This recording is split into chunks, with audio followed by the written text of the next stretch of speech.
Je livrais des pizzas pour survivre, jusqu'au jour où mon oncle a révélé le secret à 3 millions de dollars que mes parents cachaient. C'était le soir du Nouvel An. La maison sentait le poulet rôti et les bougies à la cannelle, ce genre de gaieté forcée que mes parents aimaient tant afficher. Je venais de poser ma veste sur la chaise quand on frappa à la porte d'entrée. Mon père, Dorian, se raidit, et ma mère, Elia, se figea sur place.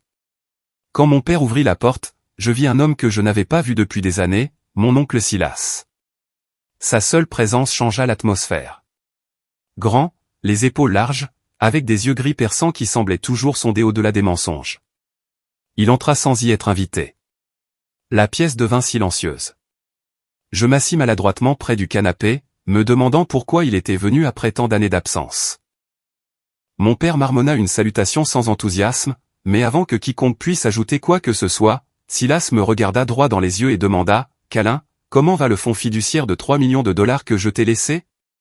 Les mots m'ont frappé de plein fouet. Je clignai des yeux, incertain d'avoir bien entendu. « Quel fonds fiduciaire ?» demandai-je. Ma voix se brisa. Je livre des pizzas juste pour survivre. La mâchoire de mon oncle se contracta. Son visage devint rouge alors que son regard se déplaçait vers mes parents. La chaleur des lumières de fête se transforma soudain en lampe d'interrogatoire. L'expression de mon père se durcit, et les mains de ma mère tremblaient tandis qu'elle essayait de s'occuper en réarrangeant des serviettes qui n'en avaient pas besoin. Aucun d'eux ne dit un mot. Ils restaient figés, leur silence plus assourdissant que n'importe quel déni. Le regard de Silas était ardent et inflexible. L'air entrevibrait d'une tension qui faisait battre ma poitrine. Mes parents semblaient acculés, comme des gens pris dans un mensonge auquel ils ne pouvaient plus échapper. Puis, lentement, Silas se tourna de nouveau vers moi, plongea la main dans son manteau et en sortit une enveloppe scellée. Il la pressa fermement dans ma main et dit, « Tes parents t'ont caché quelque chose qui prouve tout. Il est temps que tu saches la vérité. » À cet instant, le monde que je croyais connaître vola en éclats. J'ai grandi dans une maison où les silences en disaient plus long que les mots. Mon père, Dorian, était le genre d'homme qui mesurait la valeur en chiffres, notes, salaires, possessions. Si vous n'étiez pas à la hauteur de ces standards, il vous traitait comme si vous l'aviez personnellement déçu. Ma mère, Elia, était plus douce dans sa présence, mais rarement dans ses choix. Elle avait une façon de toujours être d'accord avec mon père, même quand elle voulait clairement dire autre chose. Il était plus facile pour elle de se ranger de son côté que de risquer sa colère. C'était l'équilibre de notre foyer. Son contrôle, sa docilité, et moi, coincé au milieu, essayant de trouver un moyen de respirer. À 22 ans, j'avais déjà abandonné l'idée de les rendre fiers un jour. Je faisais de longues gardes dans une pizzeria locale, traversant la ville dans une voiture déglinguée au chauffage cassé. Les nuits d'hiver mordaient à travers ma veste tandis que je livrais de la nourriture à des inconnus qui me regardaient à peine en ouvrant leurs portes. Je rentrais à la maison les pieds endoloris et avec à peine assez d'argent pour couvrir mes prêts étudiants. Je rêvais de quelque chose de plus grand, mais rêver semblait un luxe quand la réalité ne cessait de m'étouffer. Mes parents savaient à quel point je travaillais dur, mais ils n'ont jamais proposé de m'aider. Mon père ricanait chaque fois que je rentrais à la maison en uniforme. Si tu avais étudié plus sérieusement, tu ne perdrais pas ton temps avec des livraisons, disait-il. Il donnait l'impression que j'avais choisi l'échec, que mon épuisement était la preuve de ma paresse. Ma mère ne le corrigeait jamais. Elle baissait simplement les yeux et débarrassait la table, comme si ignorer les mots pouvait les rendre moins blessants. Mais il l'était toujours. Je me sentais invisible dans cette maison.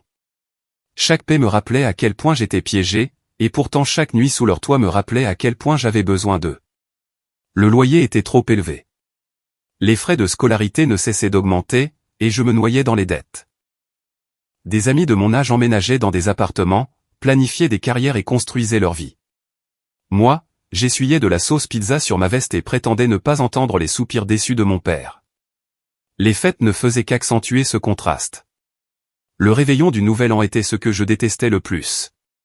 Mes parents décoraient la maison de guirlandes argentées et de bougies scintillantes, agissant comme si tout était parfait. Ils invitaient des voisins et quelques parents, riant fort et parlant de réussites qui n'étaient pas les miennes. Dorian servait des verres et se vantait de la stabilité de la famille, alors même que j'étais assis dans un coin, agrippant mon téléphone comme un bouclier, souhaitant que la nuit se termine rapidement. Cette année-là, cependant, quelque chose semblait plus lourd que d'habitude. Je venais de terminer une longue garde à la pizzeria. Mes doigts sentaient légèrement le beurre à l'ail, et mes jambes me faisaient mal d'avoir monté trop d'escaliers avec les livraisons.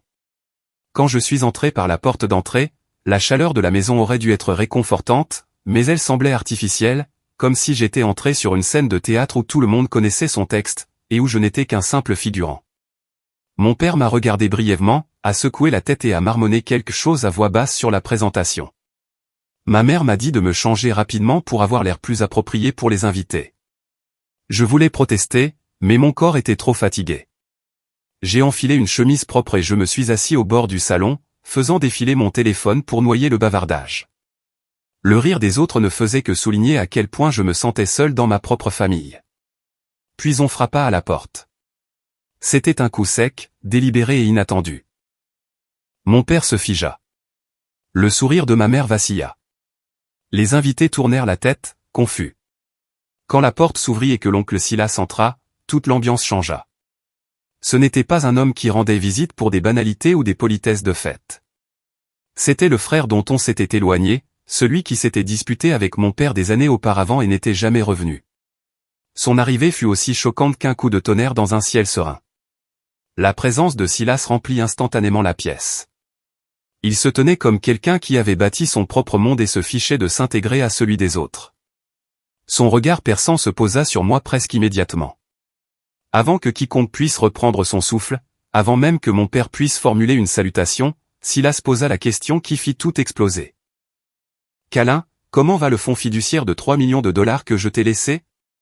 Les mots résonnèrent dans la pièce. Les invités me dévisagèrent. Mon estomac se noua et mon esprit se vida. La mâchoire de mon père se serra. Ma mère s'agrippa au bord de la table. Je sentais le poids de leur silence m'oppresser, suffocant et inexplicable. « Je n'ai pas de fonds fiduciaire, dis-je, la voix brisée. Je livre des pizzas juste pour m'en sortir. » Pendant un instant, personne ne bougea. Les lumières de fête scintillaient avec moquerie, se reflétant sur les verres à vin et les décorations argentées. Le visage de mon oncle s'assombrit, son expression brûlant de rage alors qu'il tournait son regard vers mes parents. Ils ressemblaient à des statues, incapables de bouger ou de parler, piégés dans leur propre peur. C'est à ce moment-là que j'ai compris. Il y avait une vérité dans cette maison qui avait été enterrée pendant des années, et je venais de tomber dessus. Le silence qui suivit la question de mon oncle s'étira comme une corde tendue, prête à rompre. Les lèvres de mon père se pressèrent en une ligne dure. Les mains de ma mère tremblaient si légèrement que seule une personne observant attentivement pouvait le voir. Les invités, confus et mal à l'aise, jetaient des regards entre nous. Certains toussèrent nerveusement et firent semblant d'étudier leurs verres, mais la plupart attendaient de voir ce qui allait se passer. Oncle Silas n'attendit pas.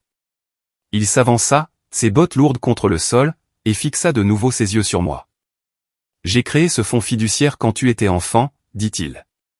3 millions de dollars pour te donner une base, une chance de vivre sans les chaînes de la dette. Tu veux me dire que tu n'en sais rien?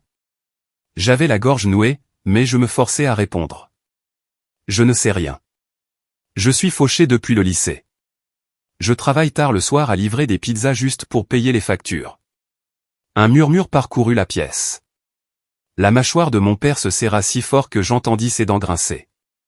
Ma mère baissa le regard, faisant semblant de réarranger l'argenterie comme si cela pouvait la protéger de la tempête qui allait éclater.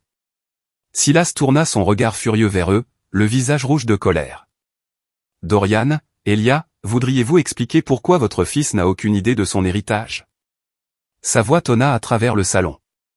Les invités s'agitèrent, mal à l'aise. Mon père s'éclaircit la gorge, mais ne dit rien. Les lèvres de ma mère s'entr'ouvrirent, mais aucun mot n'en sortit. Je les regardais, le pouls battant à tout rompre. Pendant des années, j'avais accepté leur dureté, leur contrôle, leur déception. Mais c'était différent. C'était une trahison peinte en lettres capitales sur les murs de la maison de mon enfance. Ma poitrine me faisait mal de colère et de confusion. « Répondez-lui » exigeai-je, ma voix plus forte que je ne l'attendais. De quel fonds fiduciaire parle-t-il? Pourquoi est-ce que je ne suis pas au courant? Mon père tourna brusquement la tête vers moi, les yeux flamboyants. Ce n'est ni le moment ni l'endroit, siffla-t-il. Alors, quand est-ce le bon moment, rétorquai-je. Ma voix se brisa, mais je m'en fichais. Quand j'aurai 50 ans et que je m'épuiserai encore à travailler pour rien. Les invités eurent un léger sursaut à mon explosion. Ma mère tendit la main comme pour me calmer, mais je me reculai. Je voulais la vérité. J'en avais besoin. La voix de Silas retentit de nouveau, tranchante comme une lame. Vous pensez pouvoir vous cacher derrière le silence? Savez-vous à quel point je me suis battu avec Père pour m'assurer que Câlin est quelque chose de sûr? Connaissez-vous les promesses que je lui ai faites sur son lit de mort? Il pointa un doigt vers mon père. Tu étais censé respecter ça. Tu étais censé protéger ton propre fils.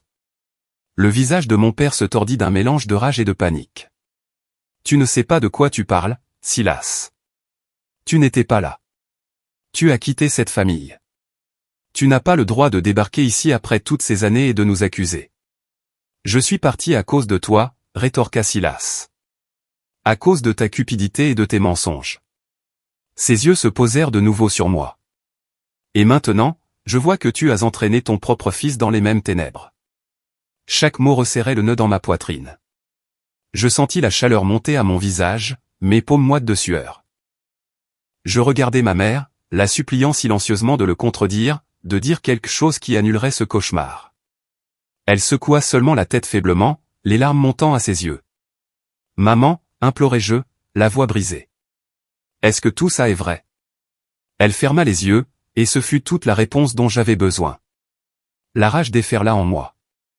Des années de travail jusqu'à ce que mon corps me fasse mal. Des nuits passées affamées pour économiser de l'argent. L'humiliation des critiques constantes de mon père. Tout s'effondra en même temps.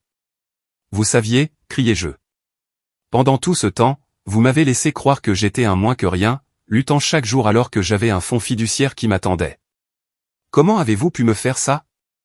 Mon père frappa la table de sa main, faisant vibrer les verres. Tu ne comprends pas ce que nous avons sacrifié. Tu ne comprends pas la pression sous laquelle nous étions. La pression? Aboyai-je. Je mangeais des croûtes de pizza froides pendant mes pauses déjeuner alors que vous portiez des costumes neufs et preniez des vacances. Ne me parle pas de pression. Les invités semblaient horrifiés. Certains s'excusèrent discrètement et se faufilèrent dehors, mais la plupart restèrent, trop abasourdis pour partir. L'air était lourd de trahison et d'incrédulité. La fureur de Silas s'assombrit. Il s'approcha de moi, sa voix plus douce, mais toujours lourde d'autorité. Câlin, il te cache la vérité depuis des années. Je ne peux plus rester là à regarder ça. Il plongea la main dans son manteau et en sortit une enveloppe scellée, épaisse et lourde. Il me la tendit. J'hésitais, les mains tremblantes. Mes parents fixaient l'enveloppe comme si c'était une arme chargée. Qu'est-ce que c'est? Demandai-je, d'une voix à peine plus haute qu'un murmure. La vérité, dit fermement Silas. Ton grand-père savait que ce jour pourrait arriver. Il a laissé cette lettre pour toi. Tout ce que tu as besoin de savoir est à l'intérieur. Je la pris. Son poids s'enfonça dans ma paume comme une pierre. Mon père fit un léger mouvement en avant, comme pour l'attraper. Mais Silas s'interposa entre nous. Le visage de ma mère se décomposa, les larmes coulant sur ses joues alors qu'elle murmurait, « S'il te plaît, Câlin, ne l'ouvre pas, pourquoi ?» exigeai-je, serrant la lettre contre ma poitrine. Qu'est-ce qui pourrait être si terrible que vous préféreriez me regarder lutter plutôt que de me dire la vérité? Aucun d'eux ne répondit. Leur silence fut la plus bruyante des trahisons. À cet instant, je compris quelque chose que je ne m'étais jamais avoué. Mes parents ne m'avaient jamais protégé. Ils s'étaient protégés eux-mêmes. Et maintenant, avec la lettre brûlant dans mes mains, je savais que ce qui était écrit à l'intérieur allait anéantir la fragile confiance que j'avais encore en eux. L'enveloppe dans ma main semblait plus lourde que du papier. Elle était hermétiquement scellée, mon nom écrit sur le devant de l'écriture de mon grand-père, audacieuse et délibérée. Ma poitrine se serra en la fixant. Ce n'était pas juste un courrier. C'était la clé d'une vérité qui m'avait été cachée pendant des années, une vérité que mes parents ne voulaient clairement pas que je connaisse. Les yeux de mon oncle Silas étaient rivés sur moi. Lila, Câlin. Ne les laisse plus te contrôler. Sa voix était basse mais stable, presque protectrice. Mon père, Dorian, s'avança, le visage rouge de fureur. N'ose même pas ouvrir cette lettre, cingla-t-il. Sa voix portait la même autorité qu'il avait utilisée toute ma vie pour me faire taire. Cette lettre n'a jamais été pour toi. Ma mère murmura avec urgence, ses mains tremblantes alors qu'elle les tendait vers moi. S'il te plaît, câlin, écoute ton père. Cette lettre ne t'apportera que de la douleur. Nous voulions t'épargner tout ça. Ces mots me blessèrent plus profondément que la colère de mon père. M'épargner? De quoi? De savoir que je n'étais pas destiné à une vie de galère? De découvrir qu'on m'avait menti pendant des années? Mon estomac se tordit, une tempête faisant rage à l'intérieur de moi. Je sentis ma gorge se serrer de rage. Je serrai la lettre contre ma poitrine, ma voix tremblante mais ferme. Non, vous n'avez pas le droit de décider de ce que je sais. Vous n'avez plus le droit de me garder dans l'ignorance. Les invités, qui restaient blottis au fond de la pièce, les yeux écarquillés, chuchotaient nerveusement. Certains me regardaient avec pitié, d'autres avec curiosité, mais aucun n'osait partir maintenant. J'avais l'impression que le monde entier attendait que je fasse un choix. La voix de Dorian s'éleva en un rugissement.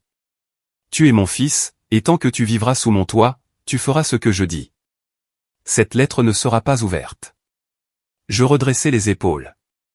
Pour la première fois de ma vie, je ne bronchais pas sous son commandement. Ma voix sortit stable, presque froide. Alors peut-être que je ne devrais plus vivre sous ton toit. Ces mots m'ont même étonné. Je vis le choc traverser son visage, suivi de la rage. Ma mère suffoqua, ses larmes coulant à flot maintenant, mais je ne pouvais pas les reprendre. La lettre m'avait forcé à faire un choix, et j'avais enfin tracé une ligne. Silas s'approcha, posant une main sur mon épaule.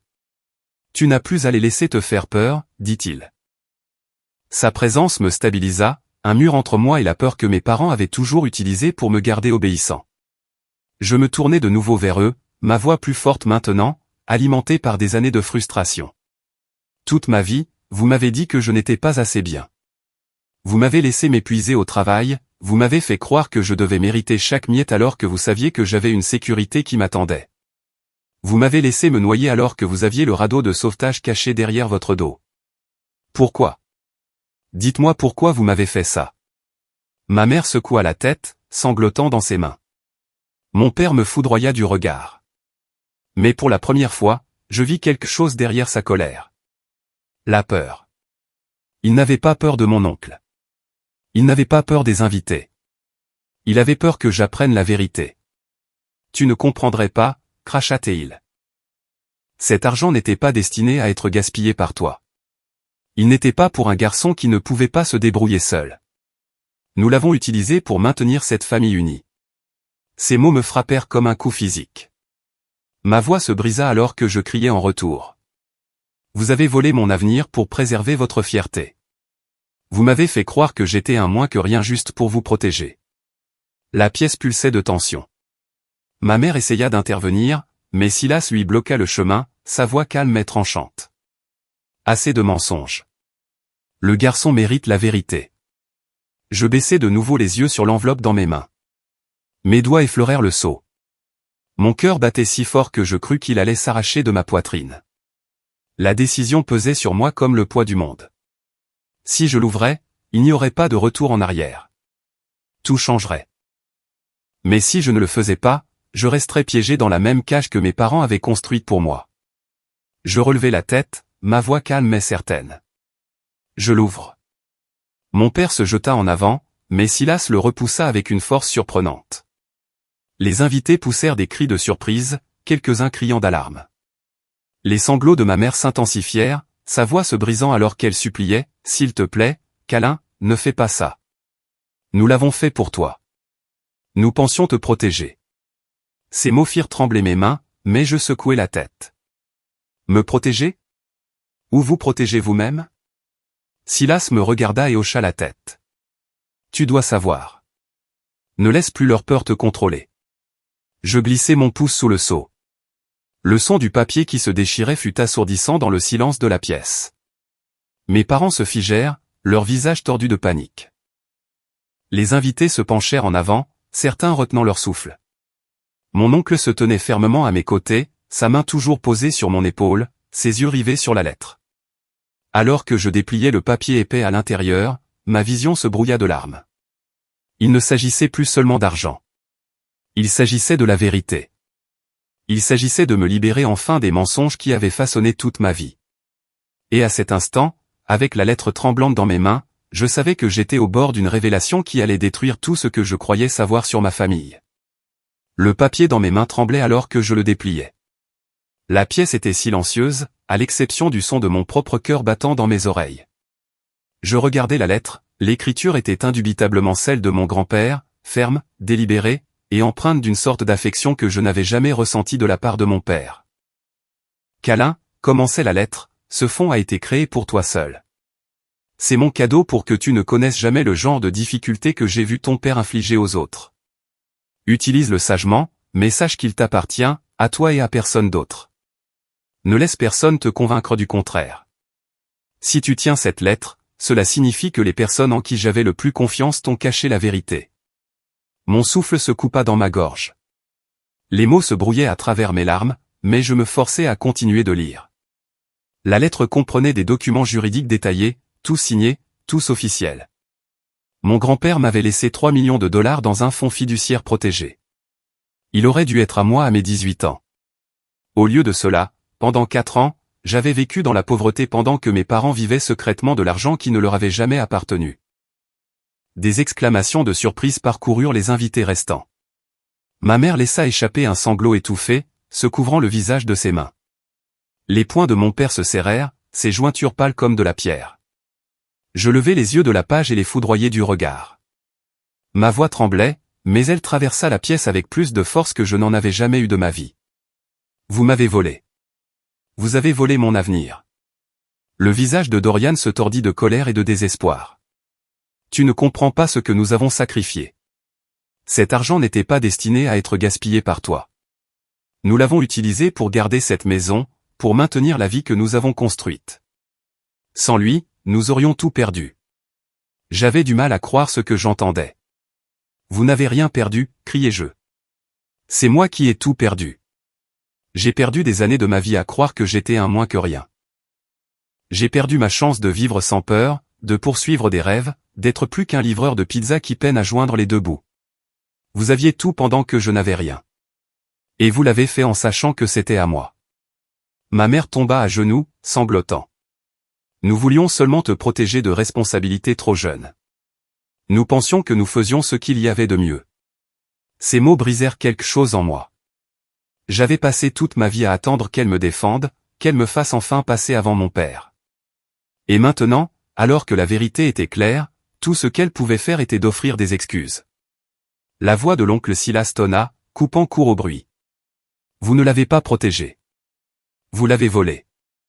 Vous avez menti à votre propre fils et l'avez forcé à vivre comme un mendiant pendant que vous vous remplissiez les poches avec son avenir. Il pointa directement Dorian. Tu as toujours été égoïste. Et maintenant, le monde entier peut le voir. Mon père explosa, sa voix rauque de fureur. Tu te crois si juste, Silas? Tu as abandonné cette famille il y a des années. Tu ne sais pas ce que signifie se sacrifier pour un enfant. Silas s'approcha, son visage à quelques centimètres de celui de mon père. Je sais exactement ce que cela signifie. C'est pourquoi je me suis battu pour m'assurer que Câlin est quelque chose que son père ne pourrait pas ruiner. Et tu m'as donné raison. Je les regardais tous les deux, ma poitrine se soulevant d'émotion. La colère de mon père, les larmes de ma mère, la fureur de mon oncle, tout tourbillonnait autour de moi, mais je me sentais étrangement stable. Pour la première fois, je n'étais pas l'enfant de cette famille. J'étais celui qui détenait la vérité, et avec elle, le pouvoir qu'ils avaient tant essayé de me cacher. Je levai la lettre bien haut pour que tout le monde la voie. Ceci est la preuve, dis-je, ma voix claire et forte. La preuve que vous m'avez menti. La preuve que vous m'avez laissé souffrir sans raison. La preuve que vous vous êtes choisi vous-même plutôt que moi. Les invités murmurèrent bruyamment maintenant, certains secouant la tête de dégoût. Quelques-uns sortirent leur téléphone, enregistrant sans doute la scène. Le visage de mon père devint livide alors qu'il réalisait que l'humiliation se propageait au-delà de ses murs. Je me tournai vers ma mère, ma voix plus douce, mais non moins tranchante. Tu aurais pu me le dire, ne serait-ce qu'une fois. Tu aurais pu me glisser un mot, me le chuchoter quand il n'était pas là. Mais tu as choisi le silence. Tu l'as choisi lui plutôt que moi. Ses sanglots redoublèrent, et elle murmura à travers ses larmes, « Je suis désolé, Câlin. Je pensais te protéger. » Les mots étaient trop peu, trop tard. Je repliai soigneusement la lettre, la remettant dans l'enveloppe. Mes mains avaient cessé de trembler. Je ressentis un calme étrange, comme si la tempête en moi s'était enfin calmée et m'avait laissé debout au milieu des décombres. Oncle Silas posa de nouveau sa main sur mon épaule. Tu n'as plus à affronter ça seul. Je m'assurerai que le fonds te soit rendu. Ils ne peuvent pas garder ce qui t'appartient de droit. J'hochai la tête, les yeux fixés sur mes parents. Vous m'avez volé. Vous m'avez menti. Et vous m'avez fait croire que j'étais moins que ce que je suis. Je ne vous le pardonnerai jamais. Dorian essaya de s'avancer vers moi, sa voix se brisant avec quelque chose qui ressemblait presque à du désespoir. Câlin, tu es mon fils. Tu ne peux pas nous tourner le dos comme ça. Je soutins son regard, sans ciller. C'est vous qui m'avez tourné le dos il y a longtemps. Les mots pesèrent lourdement dans la pièce. Le visage de mon père s'effondra en quelque chose que je n'avais jamais vu auparavant, la défaite. Ma mère tendit la main vers moi, mais je reculai. Pour une fois, je n'étais pas le garçon qui mendiait leur approbation. J'étais l'homme qui partait, la vérité en main. La lettre avait révélé plus que de l'argent volé. Elle avait révélé la véritable nature de mes parents. Et ça, c'était quelque chose que je ne pourrais jamais oublier. La pièce semblait vide après la confrontation. Mon père se tenait raide, sa poitrine se soulevant d'une rage contenue, mais il ne dit rien. Ma mère sanglotait doucement, ses larmes tombant sur le sol comme une confession. Elle ne parvenait pas à parler. Les invités ne chuchotaient plus. Leur visage racontait l'histoire pour eux, choc, dégoût et pitié pour moi. Je ne m'étais jamais senti aussi exposé, mais je ne m'étais jamais senti aussi libre non plus. La lettre était toujours dans ma main, son poids passant de fardeau à bouclier. Pendant des années, j'avais cru que le problème venait de moi. Je croyais que mes échecs me définissaient, que mes difficultés étaient la preuve que je n'étais pas assez fort, pas assez intelligent, pas assez discipliné. Mais en vérité, ce n'était pas la faiblesse qui me retenait. C'était la trahison. Oncle Silas me serra doucement l'épaule. Tu sais maintenant, dit-il. Sa voix était plus basse, presque lasse, comme si le combat lui avait aussi pris quelque chose. Le reste, c'est ton choix. Je le regardais et hochai la tête. Il avait été absent pendant des années. Mais à cet instant, il était la seule personne dans la pièce qui ressemblait à de la famille. C'était lui qui avait voulu assurer mon avenir, et même après que mes parents l'aient dévoyé, il était là pour m'aider à le récupérer. Je me retournai vers mes parents. Le visage de mon père était pâle, ses yeux fuyants comme s'il cherchait une excuse assez forte pour réparer ce qui avait été brisé. Les mains de ma mère étaient jointes, tremblantes, alors qu'elle murmurait, « Câlin, s'il te plaît. Nous n'avons jamais voulu te faire de mal. Nous pensions que nous faisions ce qu'il fallait. » Ces mots me piquèrent, mais je n'y trouvais aucun réconfort. Je secouai lentement la tête. Vous ne m'avez pas protégé. Vous m'avez piégé. Vous m'avez laissé croire que je n'avais rien pendant que vous preniez tout. Ce n'est pas de l'amour. C'est du contrôle. La vérité pesait lourdement dans l'air, indéniable et irréversible. Pour la première fois, je voyais mes parents non pas comme les figures imposantes de mon enfance, mais comme deux personnes qui avaient choisi le mensonge plutôt que l'honnêteté, la cupidité plutôt que l'amour. Je glissai la lettre dans son enveloppe et la rangeai en sécurité dans la poche de ma veste. Puis je me redressai, essuyai les larmes de mon visage et me dirigeai vers la porte. Chaque pas était comme se délester d'un poids que j'avais porté pendant des années. « Où vas-tu » aboya mon père. Sa voix ne semblait plus puissante. Elle semblait désespérée. « Loin » répondis-je simplement. « Pour construire la vie que vous avez essayé de me voler. » Ma mère tendit la main comme pour m'arrêter, mais je passai devant elle. Je ne lui devais pas un autre regard. Silas me suivit jusqu'à la porte. Avant de partir, il se tourna et fit face à son frère une dernière fois. « Tu l'as perdu » dit-il. « Et tu ne peux t'en prendre qu'à toi-même. » Puis lui et moi sortîmes dans l'air froid de la nuit. Au loin, les feux d'artifice commençaient. De vives explosions de couleurs illuminaient le ciel. Pour tout le monde, c'était la célébration de la nouvelle année. Pour moi, c'était le son d'une nouvelle vie qui commençait. Nous descendîmes l'allée verglacée, mon souffle visible dans l'air hivernal. Je sentis ma poitrine se desserrer pour la première fois depuis des années. Mon oncle me regarda et dit, « Tu es plus fort qu'ils ne t'ont jamais laissé le croire. Et maintenant, tu as enfin la chance de le prouver. » J'hochai la tête, les larmes me piquant les yeux. Mais cette fois, ce n'étaient pas des larmes de douleur. C'étaient des larmes de libération. Je savais que le chemin à venir ne serait pas facile. Il y aurait des batailles juridiques, des conversations difficiles et des souvenirs douloureux. Mais je savais aussi que je n'étais plus impuissant. J'avais des preuves. J'avais du soutien. Et j'avais un avenir qui m'appartenait. Alors que nous nous éloignions en voiture, je regardais par la fenêtre les lumières déclinantes de la maison qui n'avait jamais vraiment été un foyer. Je pensais à toutes ces années passées à chercher l'approbation de gens qui ne me voyaient que comme un obstacle à leur fierté. Je réalisais que je n'obtiendrais jamais l'amour que je voulais d'eux. Mais j'avais quelque chose de plus précieux maintenant. La force de définir ma vie selon mes propres termes.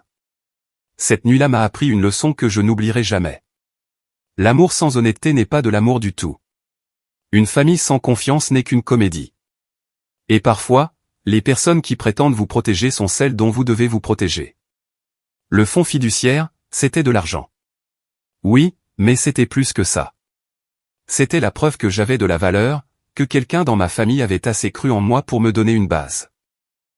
Mes parents ont essayé d'effacer ça, mais ils ont échoué. Je n'étais pas un moins que rien. Je n'étais pas faible. On m'avait volé, mais maintenant, je reprenais ma vie en main. Alors que la ligne d'horizon de la ville apparaissait au loin, je savais que le prochain chapitre de ma vie avait déjà commencé. Il ne serait pas défini par leurs mensonges. Il serait défini par la vérité que je tenais enfin entre mes mains. Et à tous ceux qui écoutent maintenant, je veux que vous reteniez ceci. Peu importe qui essaie de vous faire taire, peu importe qui essaie de contrôler votre histoire, vous méritez de connaître la vérité sur votre propre vie. Vous méritez la liberté. Et une fois que vous l'aurez trouvée, personne ne pourra jamais vous la reprendre.